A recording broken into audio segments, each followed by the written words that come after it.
incroyable. Stefanos Tsitsipas vient de sortir à l'instant le double tenant du titre à l'Open d'Australie, Roger Federer en 4-7.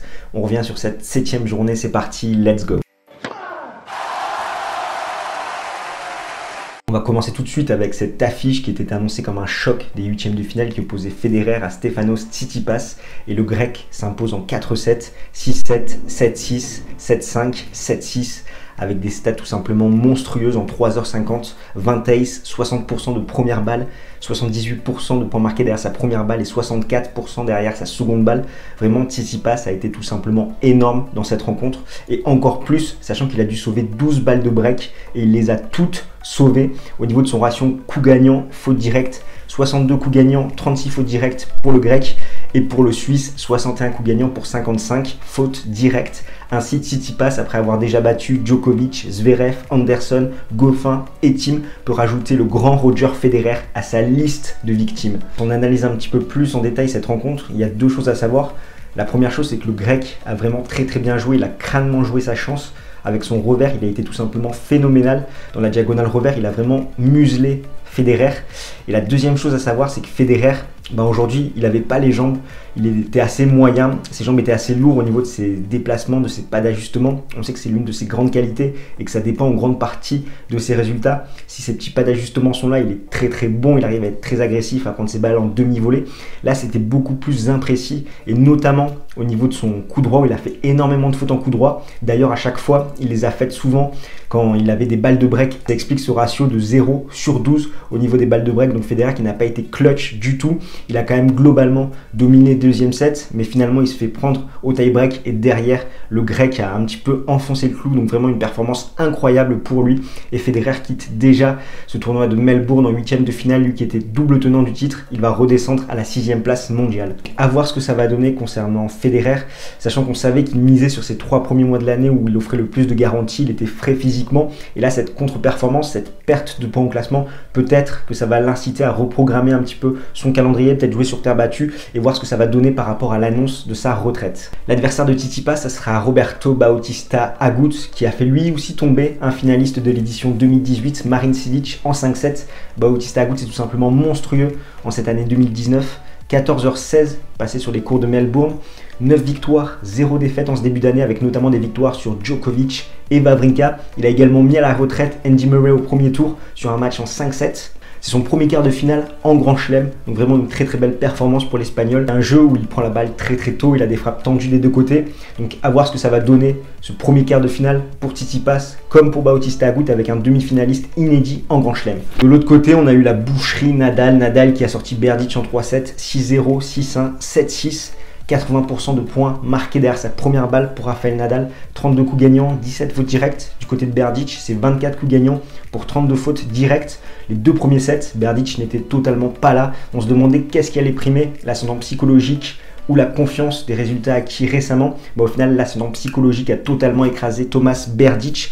Berdych, c'est 38% de première balle au premier set, 35% de première balle au deuxième set et 57% au troisième set. Et au niveau du ratio coup gagnant faute directe, au premier set, Berdych, c'est 3 coups gagnants, 10 fautes directes.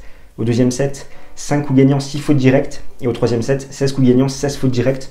Donc on voit clairement que le Tchèque n'était pas là sur les deux premiers sets, qu'il a su un petit peu hisser son niveau de jeu, faire ce qu'il a marché depuis le début de l'année, c'est-à-dire un bon service et un bon deuxième coup de raquette. Ça a un petit peu déstabilisé Nadal, qui a dû sauver quelques balles de break, notamment une balle de 7, mais finalement il l'emporte. L'Espagnol qui est quand même très à l'aise dans ce tournoi, c'est positif pour lui, sachant qu'on ne l'attendait pas à un tel niveau, on ne l'attendait pas à le voir dans les prétendants au titre, on voyait comme un joueur qui allait au moins avoir ses chances pour défendre son quart de finale, mais peut-être que maintenant avec ce tableau qui s'ouvre, il peut aller un petit peu plus loin. D'ailleurs pour la statistique, sur les 8 dernières défaites de Thomas Berdych à l'Open d'Australie, il y en a 7 qui sont intervenus contre les futurs finalistes de l'épreuve, donc il est tombé 5 fois contre les futurs lauréats et 2 fois contre les futurs finalistes.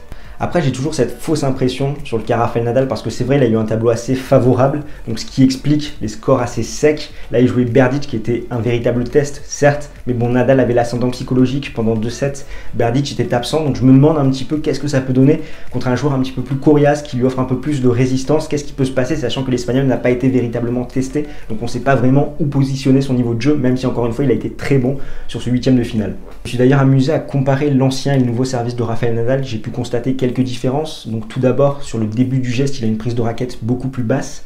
Quand il lève la balle et qu'il l'envoie en l'air, son bras gauche a un angle différent par rapport à sa position qu'il avait à l'origine. Et surtout, la différence majeure, c'est sa flexion au niveau du bas du corps qui est beaucoup moins importante. Et comme son geste est moins saccadé, plus rapide, l'énergie qu'il emmagasine sur ses jambes, ça se retranscrit avec une balle plus rapide. Et ça explique le fait que sa première balle ait pris 6 km/h en plus. Ce qui est intéressant, c'est toutes ces conférences de presse. On lui demande pourquoi il a changé son service. Et lui, à chaque fois, il répond que ces ajustements techniques, ça lui permet de se sentir vivant. Donc ça vous donne un petit peu la mentalité du bonhomme qui a toujours besoin de se challenger pour aller toujours plus loin dans sa carrière. Son adversaire, ce sera Tiafoe, qui va jouer son premier quart de finale en Grand Chelem après sa victoire contre Grigor Dimitrov en 4-7, le jour de ses 21 ans. Donc quel beau cadeau, sachant que l'Américain s'est vraiment battu jusqu'au bout. Ce qui est assez marrant, en fait, c'est que l'année dernière, Kalen Mond avait joué sa première demi-finale en Grand Chelem à l'Open d'Australie, d'ailleurs sa seule demi-finale à l'heure actuelle. Et pour y arriver, il avait sorti Anderson, Seppi et Dimitrov. Et c'est exactement le même parcours que Tiafoe qui a dû sortir Anderson, Seppi et aujourd'hui Dimitrov. Donc est-ce que l'Américain sera en demi-finale de cet Open d'Australie? Réponse dans quelques jours.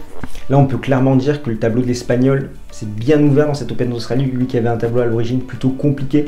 Mais je rappelle qu'il y a quand même une malédiction qui pèse sur lui à Melbourne. Par exemple, en 2014, après l'élimination de Novak Djokovic par Stan Wawrinka, on pensait tous que l'Espagnol allait décrocher le Grand Chelem et ça n'a pas été le cas. Donc prudence. Du côté des femmes, on a Kvitova qui s'impose en 2-7 contre Anasimova, la jeune pépite américaine de 17 ans, 6-2, 6-1. Troisième quart de finale à l'Open d'Australie pour la Tchèque, après ceux atteints en 2011 et 2012. Elle rencontrera Barty en quart de finale, qui s'est imposée contre Maria Sharapova en 3-7, 4-6, 6-1, 6-4. La jeune Australienne de 22 ans va jouer son premier quart de finale en Grand Chelem, chez elle, à domicile. Elle a vraiment su faire déjouer Maria Sharapova, qui était en grande forme dans ce tournoi, notamment avec ses slices de revers. En témoignent les 17 coups gagnants pour 51 fautes directes de la Russe. Je rappelle que pour la petite anecdote, en 2014, Barty s'était retirée du monde du tennis pour se consacrer au cricket, qu'elle est revenue en 2017. Elle a bien fait de revenir au tennis. Enfin, on a Collins qui s'est imposé en 2-7 contre Angélique Kerber, 6-0, 6-2. C'est vraiment une grande surprise. Sachant que Kerber, on l'a pensé déjà en finale contre Serena Williams, mais elle est tombée, et vraiment elle est tombée de la pire des manières. Surtout que Collins, c'était 0 match gagné en Grand Chelem, 0 top 5 battu, et là au final elle fait son premier quart, elle qui est classée 35e mondiale, en battant la numéro 2 mondiale. Et vraiment rien n'a fonctionné chez l'Allemande. Donc au final, Caroline Garcia, notre Française, n'a pas à rougir. Elle qui avait quand même mis 5 jeux contre Collins. Collins attend son adversaire, ça sera soit Stephens, soit Pavlyuchenkova. Donc à voir ce que ça va donner. Je rappelle que l'Américaine mène 2-0 dans les confrontations. Mais on a préféré vous tourner cette vidéo maintenant, après le choc et l'élimination de Roger Federer. Donc voilà, n'hésite pas à nous dire dans les commentaires ce que tu as pensé de cette journée, de toutes ces surprises, à lâcher un petit pouce bleu si tu as aimé la vidéo, à t'abonner à notre chaîne pour ne plus rien manquer de l'actualité tennis. Et nous on se retrouve très vite pour parler tennis. D'ici là, porte-toi bien. Ciao ciao tout le monde.